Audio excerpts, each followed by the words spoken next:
बिस्मिल्लाहिर्रहमानिर्रहीम। अस्सलाम वालेकुम नाज़रीन, आप देख रहे हैं प्रोग्राम असल बात। मैं आपका मेज़बान मोहम्मद अरसलान फारूक। आज पंजाब के लिए बड़ा दिन था। वज़ीर-ए-आज़म पाकिस्तान ने नया पाकिस्तान सेहत कार्ड का इजरा किया। फ़ी ख़ानदान 10 लाख रुपए मिलेंगे और ये 10 लाख के ज़रिए से हर ख़ानदान अक्रॉस द बोर्ड फ़ायदा उठा सकेगा। पंजाब के अंदर एक बहुत बड़ी आबादी रहती है और पंजाब की आवाम के लिए ये वज़ीर-ए-आज़म पाकिस्तान का एक बहुत बड़ा इक़दाम है।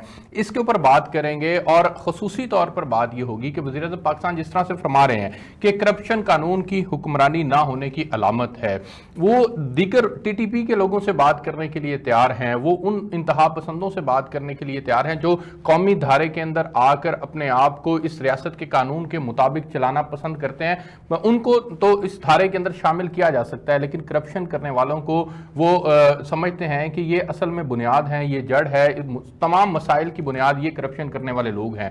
माजी के हुक्मरान करप्शन करते आए हैं और माजी के हुक्मरानों के अंदर पीपल्स पार्टी की क़यादत के खिलाफ भी केसेस हैं और नून लीग की क़यादत के खिलाफ भी केसेस हैं। तो इसके ऊपर भी आज के प्रोग्राम के अंदर हम बात करेंगे खुसूसी तौर पर। और पंजाब के अंदर बलदियाती इंतखाबात जो ईवीएम से करवाने जा रहे हैं, उसमें क्या तमाम स्टेक होल्डर्स को इत्मीनान है और क्या तमाम स्टेक होल्डर्स के इत्मीनान के साथ ही बात आगे बढ़ाई जाएगी कि नहीं।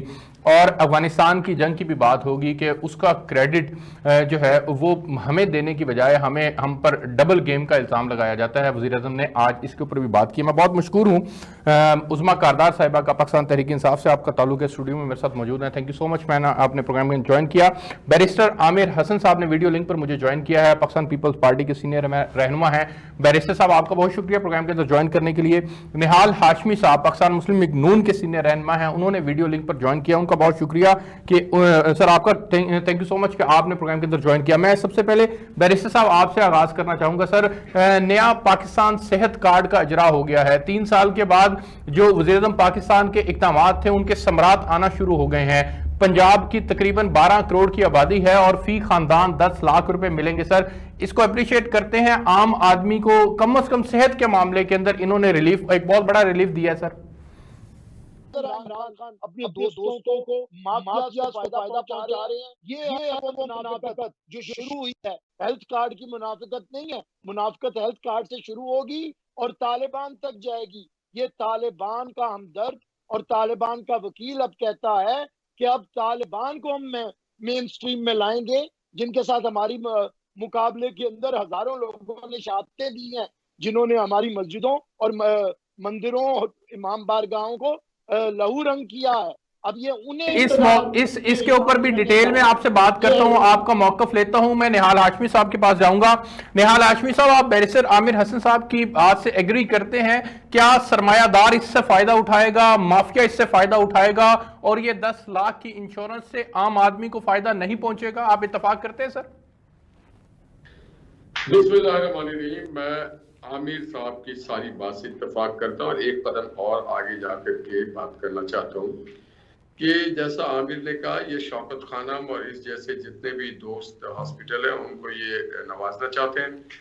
आपने देखा होगा कि जब आमिर कियानी साहब ने दवाइयों में 600 अरब का टीका लगा, जब वो वज़ीर थे, उस पर एक तहकीकात हुई और उसमें ये पाया गया, सरकार ने तहकीकात कराई और उसमें पाया गया कि हाँ, इसमें मिसयूज हुआ है पावर का और गलत काम हुआ और 600 अरब का एक टीका लग गया है आम मरीजों को, बुजुर्गों को, कैंसर ज़दा को, बच्चों को, बीमार को, बूढ़ों को, औरतों को। उस पर आज तक कोई एक्शन नहीं हुआ। उसी का एक ऑफशूट है ये वाला हिस्सा। होना तो ये चाहिए था कि जितने भी बेसिक हेल्थ यूनिट है यूसी के सतह पे, तहसील के सतह पे, डिस्ट्रिक्ट के सतह पे, उनको ज्यादा मजबूत किया था। हमारे दौर में आपने देखा होगा पंजाब लीवर ट्रांसप्लांट भी लगा और बेशुमार हॉस्पिटल्स नए बनाए गए, बेसिक हेल्थ यूनिट्स को मजबूत किया गया, लोगों को ज्यादा फैसिलिटेट किया गया, इंप्रूवमेंट आई और हॉस्पिटल में लाई गई। इन्होंने, आप बता दें, कोई हॉस्पिटल में कोई इंप्रूवमेंट लाया? नहीं सर, मैं पंजाब की हद तक बात करूं तो नून लीग के दौर के अंदर भी पंजाब का हाल बुरा था सर। पंजाब के हॉस्पिटल्स का हाल बुरा था। लाहौर के अंदर पंजाब कार्डियोलॉजी के अंदर 3-3 मरीज थे सर। कैपेसिटी बिल्डिंग पे सर बदकिस्मती से आपके दौर में भी काम नहीं हो सका। तो ये लीवर ट्रांसप्लांट का किसने किसी और के दौर में, फिरौन के दौर में हुआ? सर, वो तो सियासत की नजर हो गया, लेकिन वो एक अच्छा इनिशिएटिव जरूर था। मैं दीगर हॉस्पिटल्स की कैपेसिटी बिल्डिंग की बात कर रहा हूँ। अगर आप मुझे बोले, आप बीच में अगर आप ही इमरान खान बन जाएंगे तो फिर हम जवाब किसको देंगे? नहीं सर, आप प्लीज कंटिन्यू करें। ना बने, आप इमरान ना बने। आपने रावलपिंडी में देखा है कार्डियो हॉस्पिटल, आपने देखा होगा, बेशुमार हॉस्पिटल बनाया गया। इनसे पूछे कि क्या इमरान खान ने एक ईंट भी लगाया? एक ईंट भी नहीं लगाया। तो ये एक, जैसा आमिर ने कहा, ये एक माफिया है। इनको तो चाहिए था कि ये हॉस्पिटल्स को स्ट्रेंथन करते, जो मेडिकल का निजाम है उसको स्ट्रेंथन करते, ज्यादा फैसिलिटेशन करते। और ये जो हेल्थ कार्ड, ये बहुत बड़ा स्कैम है। ये बड़े माहिर हैं स्कैम बनाने में, करप्शन करने में। जो अभी आप कह रहे थे 3.5 साल में करप्शन, इमरान खान को चाहिए चैरिटी बिगान्स एट होम, अपने घर से तलाश करें। तो उनको कैबिनेट में आमिर कियानी भी बैठे नजर आ जाएंगे, खुसरो परवेज भी नजर आ जाएंगे, नदीम बाबर भी नजर आ जाएंगे, जुल्फी बुखारी भी नजर आ जाएंगे आपको, तौरीन साहब। मैंने इनके इर्द गिर्द जितने एटीएम्स हैं, ये इसी तरह की किसी एटीएम की सोच होगी कि वो इस तरह की बातें करें। देखिए, पाकिस्तान के लोगों का बेसिक मसला है पैरासिटामोल सस्ता हो जाए, लाइफ सेविंग ड्रग सस्ता हो जाए, आटा सस्ता कर दिया जाए, बिजली सस्ता कर दिया जाए। ये एक दिन पहले लगाते हैं टीका। निहाल साहब, मैं आपसे जानना ये चाहूंगा, आपकी बड़ी गहरी नजर है चीजों के ऊपर, काइंडली बताइएगा कि इस सेहत कार्ड के जरिए से करप्शन कैसे होगी, जरा आम आदमी के लिए समझाइएगा सर। देखिए, ये जो हॉस्पिटल्स होंगे ना प्राइवेट सेक्टर के, ये कोई इलाज नहीं करेंगे और लोगों को 10-20 हजार रुपया देके 2-4 लाख की बिलिंग किया जाएगा। और जो ज्यादा तेज लोग हैं वो और ज्यादा करेंगे। देखिए, यहाँ पे सर्टिफिकेशन कोई मसला नहीं होता है। किसी भी डॉक्टर से जाकर के आप एक अपना बुखार का और मुख्तलिफ चेकअप करवा लें, CT स्कैन करवा लें, फलाना करवा लें, और वो CT स्कैन होगा नहीं और उसकी बिलिंग होगी। ये जितने बड़े बड़े इक्विपमेंट्स लगाए गए प्राइवेट सेक्टर में, उससे उसको यूज किया जाएगा, मिसयूज किया जाएगा, सिर्फ बिलिंग होगी, उसके अलावा कोई नहीं होगा। बिल्कुल ठीक है। अब मुझे गवर्नमेंट का मौकफ लेने दे। उज़मा कारदार साहिबा ने आज मुझे ज्वाइन किया। उज़मा साहिबा, सरमायादार इससे फायदा उठाएगा, माफिया फायदा उठाएगा, आम आदमी को फायदा नहीं पहुंचेगा। आप लोगों को कैपेसिटी बिल्डिंग के ऊपर तवज्जो देना चाहिए थी। आप लोगों को उन कमियों को दूर करना चाहिए था जिनके मुतालिक वज़ीर आज़म ने खुद निशानदेही की है कि कमियां मौजूद हैं। तो उन कमियों को दूर करने की बजाय, आम आदमी को फायदा पहुंचाने की बजाय आप सरमायादार को फायदा पहुंचाने की तरफ जा रहे हैं। और फिर मैंने करप्शन को जानना चाहा कि कैसे होगी, वो भी निहाल हाशमी साहब ने इलेबोरेट कर दी। आप इसको कैसे रोक पाएंगे? जी, बहुत शुक्रिया अरसलान, आपने मुझे इनवाइट किया। देखें, ये जो 2 हारे हुए खिलाड़ी आपके प्रोग्राम में हैं, इनको अल्लाह ताला ने बहुत मौका दिया था कि ये कौम की कुछ खिदमत कर लें, लेकिन सेहत के मैदान में आपने देखा है क्या हाल था इनके अदवार में। एक एक पलंग पे 4-4 लोग जो थे वो बिस्तरों में थे और बुरा हाल था। अब इनको क्या पता, आपको मैं एक लिस्ट दे देती हूँ। हमने कम से कम 15 हॉस्पिटल्स का इजरा किया है, उसमें से 6 तो मदर एंड चाइल्ड के हैं। अभी आप गंगाराम में जाके देख लें तो वो तकरीबन मुकम्मल हमारा यहाँ के हो गया। DG खान जाके देख लें, आप राजनपुर जाके देख लें, तो ये सारे जी। और अभी जो लेटेस्ट है वो जो चिल्ड्रंस हॉस्पिटल है उसको यूनिवर्सिटी तक ले गए हैं। चिल्ड्रंस हेल्थ साइंसेज यूनिवर्सिटी वो बहुत लार्ज स्केल पे वहां पे बन रही है, वहां पे रिसर्च होगी, वहां पे हर किस्म का। मेरा आपसे सवाल ये है कि अब इस वक्त जो इमरजेंसी के अंदर अद्वियात मिला करती थी, आम आदमी जाता था, उसको अगर कोई मसला है तो उसको फौरी ट्रीटमेंट मिल जाता था। क्या सेहत कार्ड के मिलने के बाद वो ट्रीटमेंट खत्म हो जाएगा? अब जिसके पास सेहत कार्ड होगा सिर्फ उसी का इलाज मुमकिन हो पाएगा? किस तरह से होगा? बाकी लोग पे करेंगे, क्या होगा?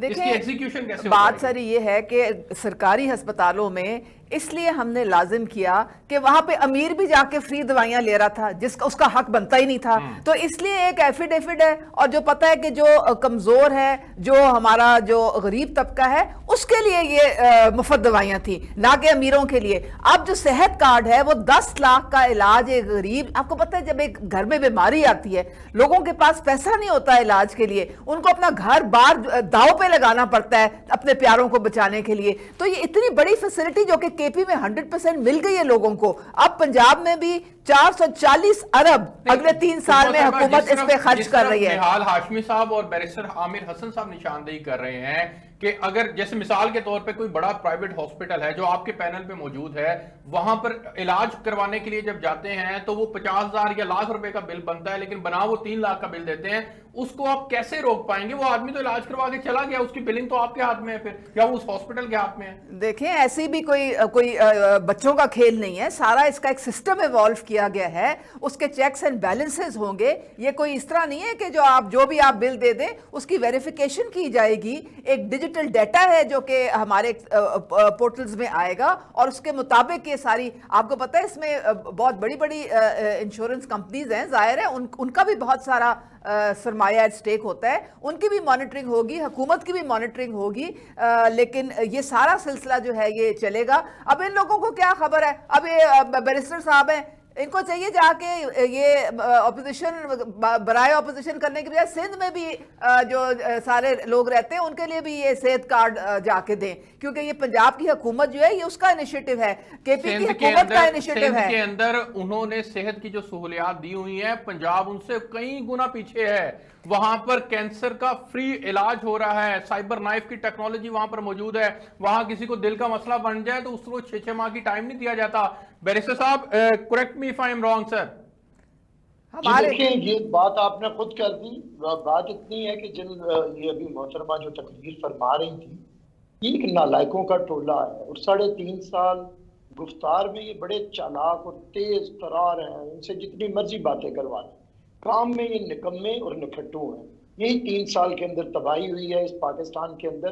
देखिए, पाकिस्तान के एक कॉन्स्टिट्यूशन है अरसलान साहब, उस कॉन्स्टिट्यूशन जो हमने बनाया है, उस कॉन्स्टिट्यूशन के अंदर हमने एक शिक रखी है कि 16 साल तक की तालीम हर पाकिस्तानी को रियासत फ्री देगी। उसी के अंदर हमने शिक रखी है पीपल्स पार्टी ने कि इलाज की सहूलतें फराहम करना स्टेट की जिम्मेदारी है। अब उसका तरीकाकार ये है कि आप पब्लिक सेक्टर को स्ट्रॉन्ग करें।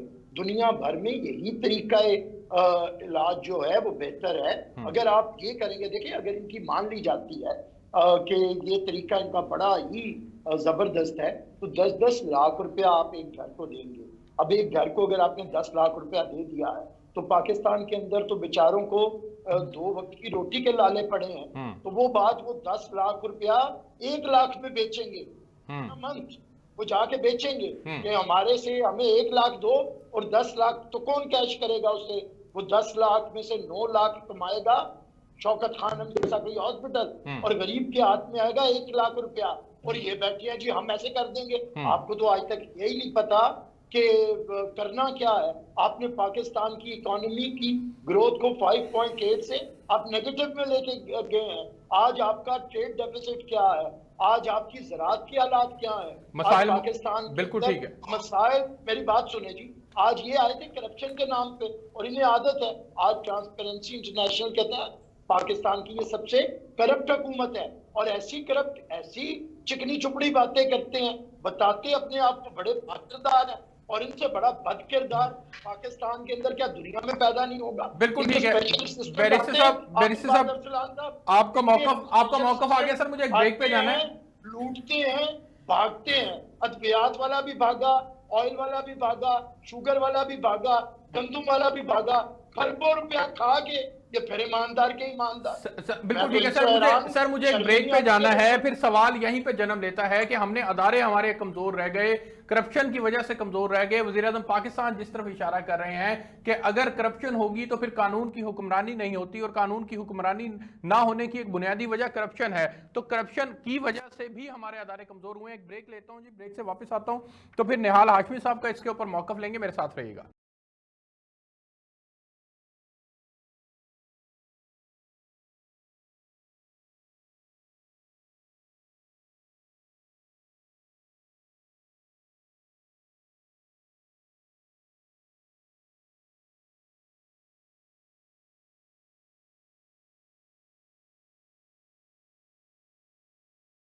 जी वेलकम बैक नाजरीन। निहाल हाशमी साहब, सर पहले तो आप इसको इंडोर्स करें, आप क्योंकि कराची से बिलोंग करते हैं, क्या कराची के अंदर हेल्थ की जो फैसिलिटीज़ हैं, जिस तरह से मैंने कहा कि जिना हॉस्पिटल के अंदर साइबर नाइफ की फैसिलिटी मौजूद है जो कि कैंसर का फ्री इलाज करते हैं, इसी तरह से अगर दिल का मामला ले लें तो वहाँ पर ईजीली एक्सेस है, स्टंट डल जाते हैं, फौरी तौर पर इलाज हो जाता है। आप समझते हैं कि ये पीपल्स पार्टी का वहाँ पर एक अच्छा कदम है और पंजाब में भी ऐसी एक्टिविटीज़ होनी चाहिए? दूसरा सर ये बताइएगा कि करप्शन को वज़ीर-ए-आज़म तमाम बीमारियों की जड़ करार दे रहे हैं सर, और करप्शन से मुराद ये है कि वो नून लीग ने भी की है, पीपल्स पार्टी के लोगों ने भी की है, और आप लोगों से बात नहीं हो सकती, टीटीपी से बात हो सकती है सर। पहले तो मैं मोहतरमा से अर्ज करूंगा, उन्होंने कहा अमीर लोग आके वहां से दवा लेते थे। आप तकसीम ना करें, अमीर और गरीब का पाकिस्तान ना बनाए। अमीर और गरीब का राइट कहीं पे आइन और कानून में और किसी भी कानून की किताब में नहीं लिखा है कि कोई मुतवस्सित तबके का आदमी रियासत को जो टैक्स देता हो, वो रियासत के बहुत सारे बेशुमार जो उसके फैसिलिटीज है, वो एक्सेस टू पार्क हो या पब्लिक प्लेस हो या एजुकेशन हो, या तो ये डिस्क्रिमिनेशन ना करें। ये फिर आप डिस्क्रिमिनेशन करेंगे, डिस्क्रिमिनेशन करना आपका काम नहीं है। जो भी बीमार हो उसको दवाई देना, जो भी भूखा उसको खाना खिलाना, जो आता है कोई चीज मांगने तो आपको देना चाहिए। इस तरह के जो मुंतखब नुमाइंदे अगर ये बातें करेंगी तो वो बड़ी ज्यादती होगी। इनका काम सिर्फ नेम प्लेट लगाना है, ये सिर्फ नेम प्लेट लगाते हैं। ये कहने लगे करप्शन, आप जरा से देखिए कि NCOC में, मैं नहीं कह रहा हूँ, ये सारे नेशनल मीडिया चैनल्स पे रिपोर्ट हो चुका है, 200 अरब का इन्होंने टीका लगाया। बैरून मुल्क से हमें इमदाद इसलिए मिला था कि हम जो डेली वेजर्स हैं, हैव नॉट्स हैं, उनको अलाउंस दिया जाए, डिस्क्रिमिनेशन ना किया जाए। उसके लिए 200 अरब मुख्तस किया गया था। उसमें से आप बताएं किसको कितना मिला, फिर वो बिजली के बिल का जो था मद में कितना मिला। तो आप देखें 1200 बिलियन आया। जब ऑडिटर जनरल से स्टैंडिंग कमेटी कहती है कि आप हमें रिपोर्ट दें, तो वो कहते हैं जी हम इन कैमरा आपको रिपोर्ट दे सकते हैं। अगर हमने ओपनली दे दिया तो जो डोनर कंट्रीज हैं या एजेंसीज हैं वो पाकिस्तान को डोनेशन देना बंद कर देंगे। NCOC का ये किरदार था। इन्होंने कोविड में भी माल कमाया। तो ये जो करप्शन की बात करते हैं, इनका पूरा जिस्म करप्शन से लथड़ा हुआ है। और ये देखिए, हमारे खिलाफ किसी के खिलाफ सबूत है तो अदालत में लेके जाए, और आज तक नहीं हो सका। अब रह गया इनके खिलाफ तो सबूत इनके अपने इदारों ने दिया, शुगर कमीशन ने दिया। निहाल हाशमी साहब, मेरा आपसे फिर ज़िमनी सवाल ये है सर कि अदारे इतने बाख्तियार क्यों नहीं हैं कि वो इनकी करप्शन को पकड़ सकें? हमने बदकिस्मती से 74 साल के अंदर अदारे इतने मजबूत क्यों ना कर सके हम कि FIA करप्शन को पकड़ सके, नैब करप्शन को पकड़ सके? सारे के सारे अदारे सर सियासी मुदाखलत से चलते हैं, क्यों सर? नहीं जी, हमारे मुल्क में बदकिस्मती से इदारे बड़े मजबूत हो गए हैं और रियासत कमजोर हो गया है। पार्लियामेंट कमजोर हो गया, इदारे बड़े मजबूत हो गए। जो पार्लियामेंट के काम में मुदाखलत करते हैं, जो आपके काम में, अगर इदारे मजबूत ना होते तो मीडिया पे कदगन ना लगा होता। इदारे बड़े मजबूत हो गए। असल में हम लोगों ने सच बोलना छोड़ दिया है। हम ऐसे एक ड्रामा, एक नारा ले आए, इदारों को मजबूत करो। कौन सी इदारा भाई? जुडिशरी क्या मजबूत नहीं है? मगर अगर डिस्चार्ज ना करना चाहे ड्यूटी तो नहीं कर रही है। मीडिया अगर मजबूत किया हमने, अगर मीडिया नहीं करना चाहता अपने आप को मजबूत, तो हम क्या करें? सबसे मजलूम और कमजोर तो बेचारा पार्लियामेंट है, जिसको मॉनिटर किया जाता है, जहां पे ऑर्डिनेंस के जरिए कवानीन बनाए जाते हैं। तो इदारे बाकी जितनी भी आप जिसको इदारे कहते हैं वो इदारे नहीं है। वो सर एहतसाब के इदारे, सर नैब की बात कर रहा हूं सर, मैं FIA की बात कर रहा हूं सर। मैं FIA देखिए, FIA इंटीरियर डिवीजन का एक डिपार्टमेंट है, वो इदारा नहीं है, एक डिपार्टमेंट है। और नैब जहां तक आप कह रहे हैं, तो नैब जो है वो एक ऐसा इदारा है जिसको यरगमाल बनाया गया है और जिसके चेयरमैन को शायद उनकी कोई कमजोरियां हो मौजूदा हुकूमत के पास, जो आप सब हमसे बेहतर जानते हैं। अच्छा। और उनके आर्म ट्विस्टिंग की जाती है। यहाँ पे मॉरल अथॉरिटी खो चुके हैं सारे लोग। इवन इमरान खान साहब के पास कोई मॉरल अथॉरिटी नहीं है। वो हमेशा यू टर्न लेते हैं, कभी रियासत मदीना कहते हैं, कभी चाइना को फॉलो करते हैं। मैं तो उनसे गुजारा हाथ जोड़ के कहूंगा कि रियासत मदीना का नाम ना ले। ये मेरे आका सल्लल्लाहु अलैहि वसल्लम के बनाया हुआ रियासत था। रियासत मदीना नाम लेने से नहीं होता, अमल करने से होता है। उसके सम्राट जब लोगों तक पहुंचते हैं तो पता चलता है ये रियासत मदीना है। रियासत मदीना के वजीर आजम के कैबिनेट में आधे लोग ATM कार्ड वाले नहीं बैठे होते हैं। निहाल हाशमी साहब, गुजारिश ये है कि फिर इसको किस तरह से रिस्पॉन्ड आप करेंगे, जो ये करप्शन के मुतालिक वज़ीर आज़म का स्टांस है कि टीटीपी से तो बात हो सकती है, वो अगर कौमी धारे में आते हैं, पाकिस्तान के झंडे तले रहते हैं पुरअमन तौर पर, तो उनको तो उनकी खताएं माफ कर सकते हैं वो, लेकिन करप्ट लोगों को करप्शन माफ नहीं कर सकते। देखिए, मैं अपने बारे में तो इतना जानता हूं कि जिन लोगों ने, देखिए, एक बड़ी बैनुल-अक़वामी साजिश की गई थी, पैनामा में नवाज शरीफ को लाया गया था जिसमें उनका नाम तक नहीं था, और आज खुद जजेस ये बात कर रहे हैं। साकिब निसार की जबान सुनिए, जस्टिस शमीम अहमद की, राना शमीम की बात सुनिए। आप वो चीजें देखें तो आपको पता चल जाएगा कि जब हमने इदारों को मजबूत किया तो पाकिस्तान के सियासी निजाम को मफलूज करने की कोशिश की गई।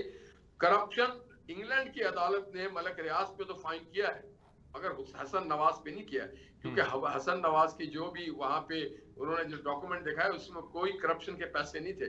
इंग्लैंड की अदालतों ने हुसैन नवाज के जो एवन फील्ड है उस पे ब्रॉडशीट में जुर्माना किया 26 लाख का, कि आपने गलत इसको इम्प्लीकेट किया इस केस में। ठीक हो गया। तो हाई करप्शन तो हमने नहीं किया है, करप्शन इमरान खान के इर्द गिर्द सारे लोग कर रहे हैं। बिल्कुल ठीक है सर, आपका मौक़िफ़ आ गया। फॉरेन फंडिंग केस सबसे बड़ा करप्शन है।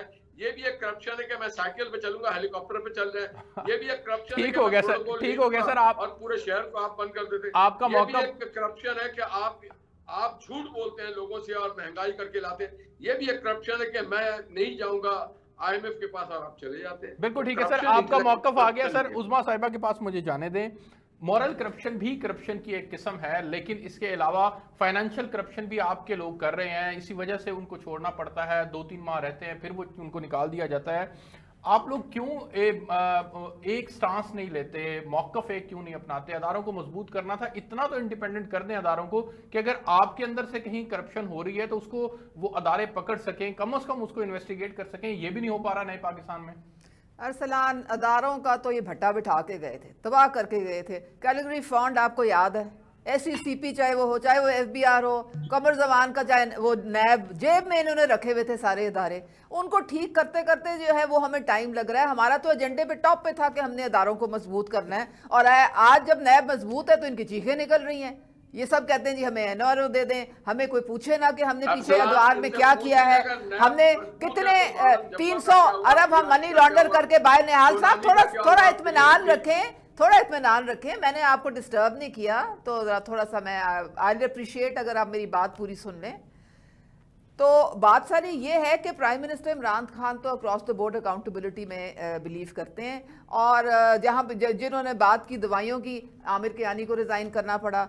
उन्होंने प्राइम मिनिस्टर ने, तो सवाल है आपसे कि अपनी सीट से तो रिजाइन आप लोग करवा देते हैं, लेकिन जो काम बुखारी ने रिजाइन किया उनको इन्वेस्टिगेट नहीं किया जाता। देखें, इन्वेस्टिगेशन तो चल रही है ना अभी, क्योंकि स्टे ऑर्डर्स ले आते हैं। हमने शुगर कमीशन के खिलाफ जब शुरू की है, जब वोट आई है स्टे ऑर्डर्स आ गए, जब दवाइयों के खिलाफ किए फिर ये स्टे ऑर्डर्स जब आ जाते हैं तो फिर मामला लटक जाता है। तो ये हमने ये अभी छोड़ा नहीं, अकाउंटेबिलिटी का प्रोसेस चल रहा है। और अगर बदकिस्मती से जो अकाउंटेबिलिटी का प्रोसेस आप लोग चला रहे हैं उसके अंदर हमें ये बताया गया था कि माजी के हुक्मरान चोर हैं, करप्ट हैं, उन्होंने इस मुल्क को लूट के खा गए।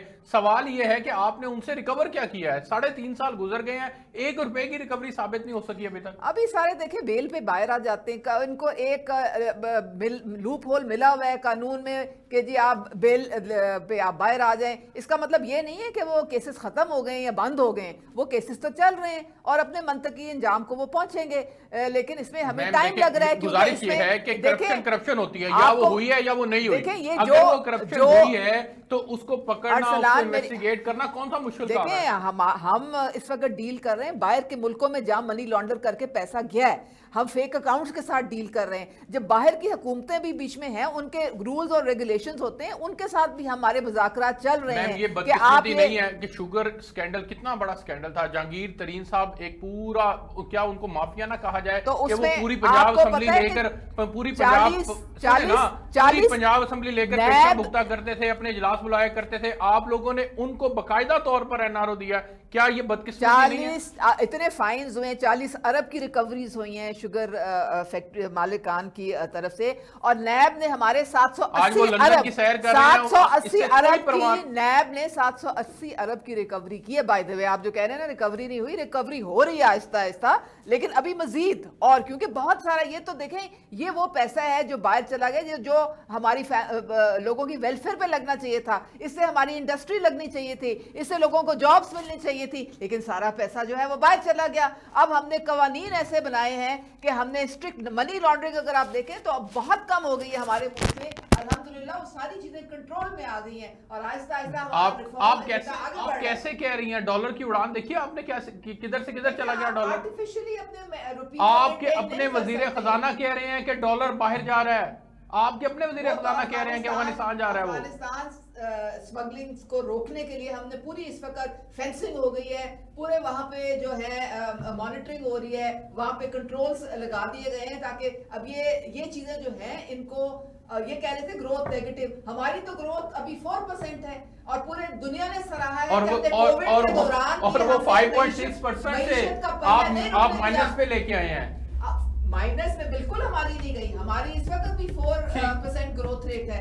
ठीक हो गया सर, मुझे अच्छा मुझे एक ब्रेक पे जाना है, जीरो पे छोड़ के ठीक हो गया, ठीक हो गया। मैं बैरिस्टर आमिर हसन साहब के पास जाऊंगा, और बैरिस्टर साहब नालायकों का टोला, इनका आपका टोला है, 35 साल के बाद लोगों ने उठा के इनको बाहर किया। ठीक हो गया, मुझे एक ब्रेक पे जाना है। मैं बैरिस्टर आमिर हसन साहब के पास जाऊंगा और फिर उनसे जानूंगा कि बैरिस्टर साहब, ये जो अफगान जंग के मामले के अंदर पाकिस्तान ये समझता है कि उसके साथ ज्यादती की जा रही है, सारा ब्लेम गेम उसके ऊपर डाला जा रहा है, लेकिन इसके साथ साथ दूसरा पहलू भी है, वो ये कि हम तालिबान के साथ, तहरीक तालिबान पाकिस्तान के साथ मुज़ाकरात की तरफ आगे बढ़ रहे हैं। पीपल्स पार्टी इसके ऊपर क्या किस तरह से इसको देख रही है और रिस्पॉन्ड करेगी? एक ब्रेक लेते हैं, मेरे साथ रहिएगा।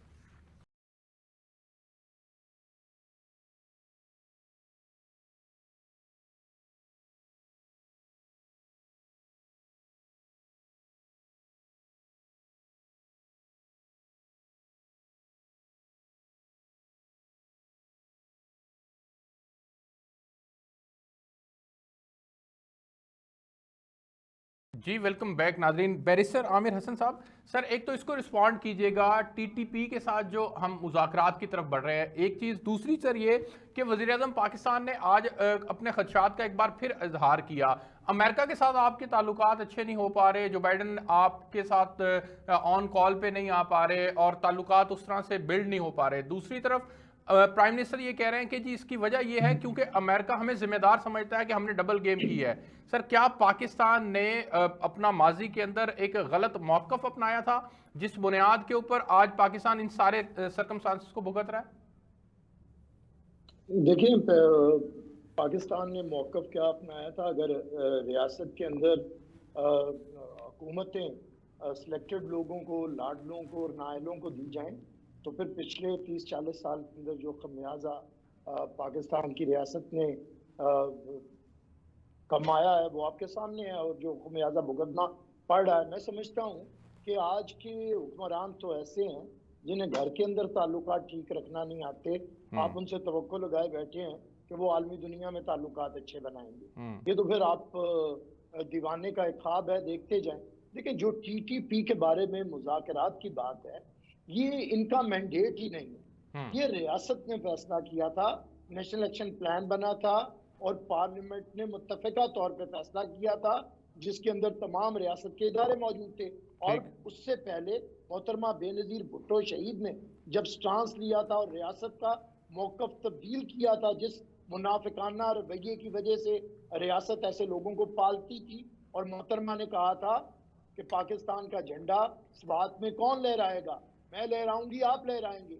और ये शहादतों की दास्तान है जिसकी क़यादत मोहतरमा बेनज़ीर भुट्टो शहीद ने की है, और हजारों पाकिस्तान के सिपाहियों ने और अवाम ने, और मेरी मस्जिदों के लहू रंग होने से और इमाम बारगाहों के लहू रंग और चर्चेस के लहू रंग होने से ही हमने ये जदोजहद शुरू की, जो ज़रबी अज़ तक पहुंची और हम कामयाब। अब इमरान खान से अगर आप तवक्को लगाएंगे तो वो टीटीपी से, ये तो पॉलिटिकल विंग है टीटीपी का, इसे तो तहरीक तालिबान ने अपना वकील मुकर्रर किया था, और ये आज इतना बेहिस और जालिम और सफाक शख्स है जो एपीएस के बच्चों के कातिलों को माफ करके जेलों से निकालना चाह रहा है। मोहतरमा बेनज़ीर शहीद के कातिलों को जेल से निकालना चाह रहा है। ये वो शख्स है जो कहता है कि पाकिस्तान के अंदर सियासत करने वालों को सियासत की इजाजत नहीं होगी।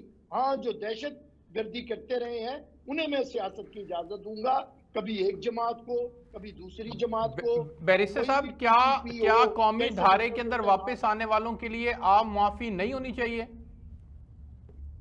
कौन सा कौमी धारा अरसलान साहब? लोगों ने पाकिस्तान के बच्चों को कत्ल किया है, पाकिस्तान की रियासत के खिलाफ बंदूकें उठाई हैं, कौन सी उन्होंने माफी मांगी है जी अभी? अगर सिर्फ अफगानिस्तान में एक हुकूमत तब्दील होती है और आप उन्हें उनके आगे सर झुकाने के लिए पाकिस्तान की रियासत की जो पॉलिसी है उसे चेंज करने पे बैठे ही, इमरान खान को हक किसने दिया है?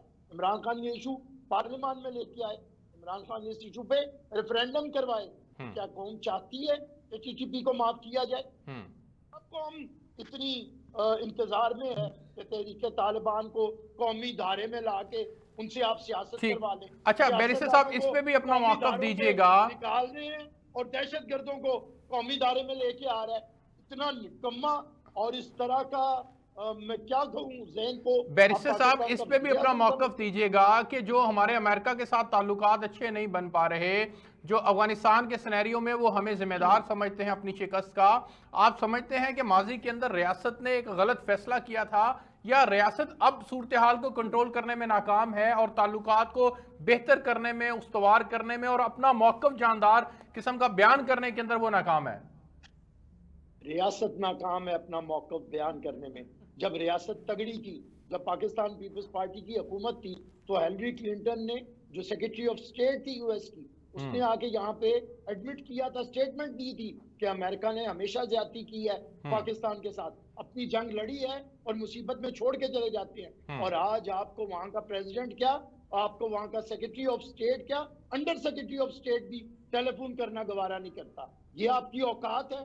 जब आपकी ये औकात हो तो फिर यही हाल हुआ करते हैं। देखिए, ये जो फॉरेन पॉलिसी है उसके लिए आपको एक किरदार चाहिए, एक विजन चाहिए, एक फिलॉसफी चाहिए, एक आइडियोलॉजी चाहिए। पाकिस्तान पीपल्स पार्टी ने इस मुल्क के अंदर फॉरेन पॉलिसी की बुनियाद रखी हुई है। मेरा कायद यूएस में बैठा हो जुल्फिकार अली भुट्टो तो जीत के आता है, यूएन में बैठा हो तो जीत के आता है। मोहतरमा बेनजीर भुट्टो पूरे आलम के अंदर, पूरे वर्ल्ड के अंदर पाकिस्तान का रोशन चेहरा थी। ये क्या शख्स है जो ट्रंप का हमें सर कश्मीर इशू को इन्होंने पूरे मुल्क में उठाया, पूरी दुनिया के अंदर उठाया सर, उस पे ये मेरी सुन लेना, वो दुनिया के अंदर नहीं उठाया। इन्होंने कश्मीर का मसला हमेशा के लिए उठा दिया है। अब ट्रंप के साथ ये कोई वादा करके आए थे और अब मोदी ने कब्जा कर लिया है स्पेशल स्टेटस खत्म करने का, और ये ट्वीटू सुल्तान अब तो निकलता ही नहीं है। ठीक हो गया सर, आपका मौक़िफ़ आ गया, मुझे आगे बढ़ने दें सर, मुझे आगे बढ़ने दें। निहाल हाशमी साहब के पास जाने दें। निहाल हाशमी साहब, प्राइम मिनिस्टर साहब फरमा रहे हैं कि अफगान जंग में इत्तेहादी बनना पाकिस्तान का तारीख तरीन दौर था। सर आप क्या समझते हैं being a political worker, sir क्या रियासत ने उस वक्त एक गलत फैसला किया था? और उस वक्त चूंकि तमाम स्टेक होल्डर्स ये समझते थे कि पाकिस्तान के पास ऑप्शन कोई नहीं था, तो क्या सर पाकिस्तान ने जो फैसला किया था वो उस वक्त गलत फैसला था, या आज हमें कम से कम अपने आप को, अपनी पोजीशन को क्लियर करना है दुनिया के सामने, बिलखुसूस अमेरिका के सामने, कि हमने डबल गेम नहीं खेली? देखिए, एक तो सबसे पहले मैं कहता हूं कि प्राइम मिनिस्टर को चाहिए कि दूसरों के झगड़े निपटाने से पहले अपने मिसिंग पर्सन्स को तलाश करें। रियासत की जिम्मेदारी है लोगों की जान माल की हिफाजत। कहते हैं, जो रिपोर्ट है कि हजारों के तादाद में लोग आज भी पाकिस्तान में मिसिंग है, जिसकी बैरून दुनिया हमारे इज्जत वकार और हमारी जमहूरियत पे सवालिया निशान। सर हमारा कुलीग मुदस्सर नारू आज भी लापता है सर, उसकी आज भी इस्लामाबाद हाई कोर्ट में समाअत हुई है। मैं मुदस्सर की बात कर रहा हूँ, मुदस्सर नारू का बेटा जो कि 3 साल का है, जो एक यतीम है, जिसकी माँ अल्लाह को प्यारी हो चुकी है। आपकी कैबिनेट फैसला करती है कि आप उस बच्चे से नहीं मिलेंगे। अगर आप एक बच्चे से नहीं मिल रहे हैं जो आपके मुल्क का बच्चा है, जो यतीम हो चुका है, तो फिर रियासत किसको तहफ़्फ़ुज़ देगी? अगर ये यतीम का मसला हल ये नहीं कर सकते तो फिर ये कौन से मसले हल कर सकते हैं? मुझे बता दें। मुदस्सर नारू की वालदा और उसके बेटे से एक निहत्ती औरत है वो जी, और एक 3 साल का बच्चा है जिसको कुछ ही नहीं मालूम, उसको ये भी नहीं मालूम वज़ीर आज़म क्या होता है। वो तो तलाश कर रहा है कि कोई ऐसा कोई सबील निकला। सर वज़ीर आज़म पाकिस्तान उनसे मुलाकात कर चुके हैं, लेकिन वो आज इस्लामाबाद हाई कोर्ट के अंदर भी ये बात हुई है कि रियासत के अंदर रियासत नहीं होनी चाहिए, और मुदस्सर नारू ने ऐसा कुछ नहीं किया था जिसकी वजह से वो लापता हो चुका है, तो रियासत उसको पेश करने में नाकाम है सर इस वक्त। तो ये जिम्मेदारी किसकी है? ये आपकी, मेरी या आमिर की तो नहीं है ना। स्टेट, आप अगर कॉन्स्टिट्यूशन उठा के देख लें या जदीद दौर की जमहूरियत का उठा करके देख लें, दुनिया में अमेरिका का अगर कोई अमेरिकी शहरी किसी और मुल्क में कैद हो जाए या फंस जाए तो वो अपने जहाज भेजते हैं, हेलीकॉप्टर भेजते हैं। अगर उनका एक बच्चा इस तरह से लावारिस घूम रहा होता तो अमेरिका ना मालूम क्या कुछ कर गुजरता। वो अपने एक शख्स के लिए पूरे मशीनरी को दांव पे लगा देता है। हम कैसे मुल्क हैं? हम क्या अपने आप को, कैसे हम अपने आप को इज्जतदार समझे? अपनी शक्लें हम आईने में कैसे देखें कि कैबिनेट फैसला कर दी कि नहीं जी हम तो ये कुछ नहीं कर सकते।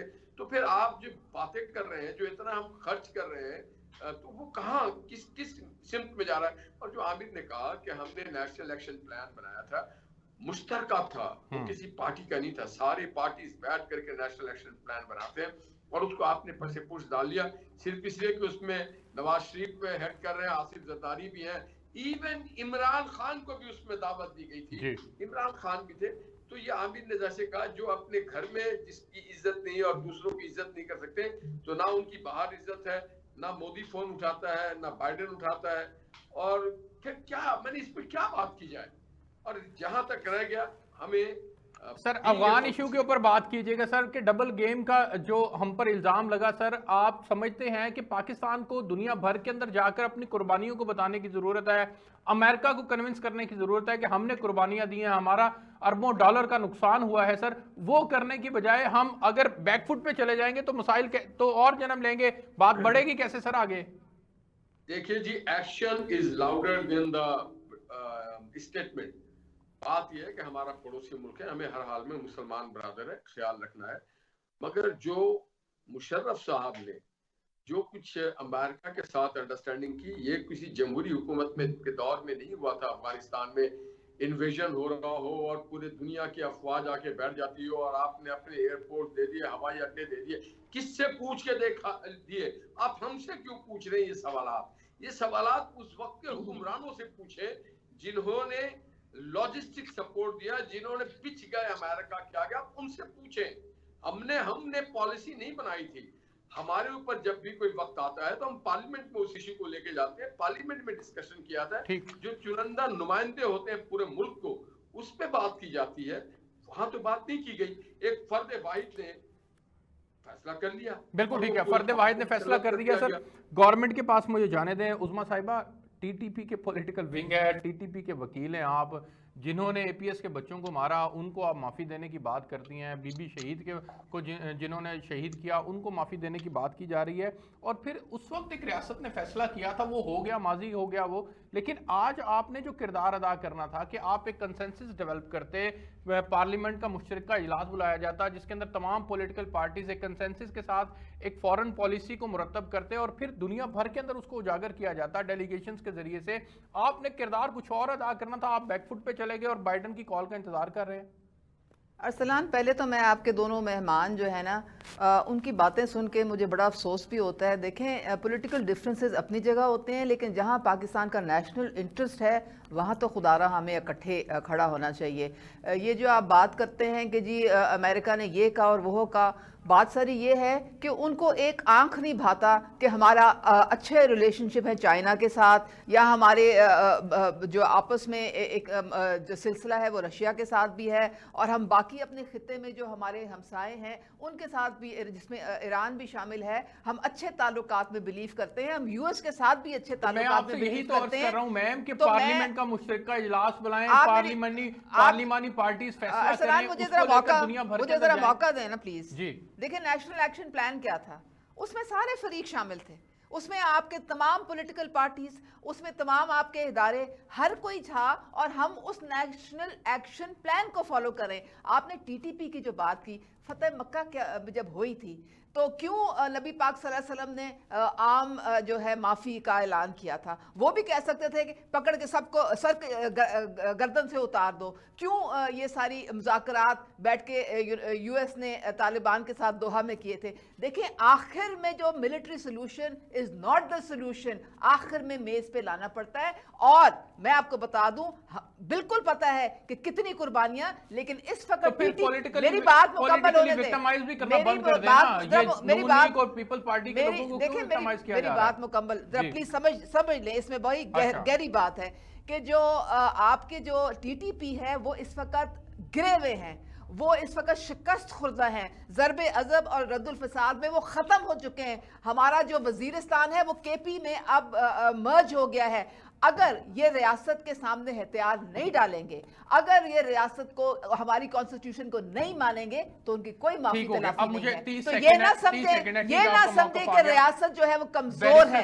रियासत अपनी टर्म्स पे उनको कौमी धारे में लाएगी। बैरिस्टर साहब 30 सेकंड में रिस्पॉन्ड कीजिएगा। फतेह मक्का से तशबीह दी है सर उन्होंने।